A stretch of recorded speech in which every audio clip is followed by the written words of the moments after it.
সবচেয়ে বরকতময় বিয়ে ওই বিয়ে যেই বিয়েতে খরচ কম। শুনতেছেন?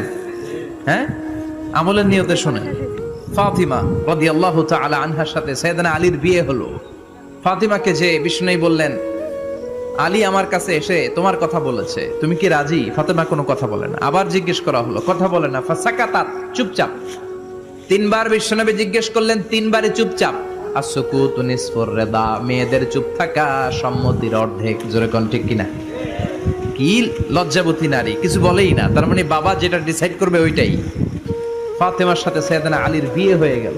সামান্য কিছু কাপড় পেয়েছেন, সামান্য কিছু দিরহাম পেয়েছেন, সামান্য কিছু মহারানার বিনিময়ে বিশ্বনবীর কন্যা সাইয়্যিদাতু নিসাই আহলিল জান্নাহ, সব নারীদের সর্দারিনী, যে ফাতেমা জান্নাতের দরজার ভেতরে ধাক্কা না দিলে কোনো নারী জান্নাতে প্রবেশ করতে পারবে না।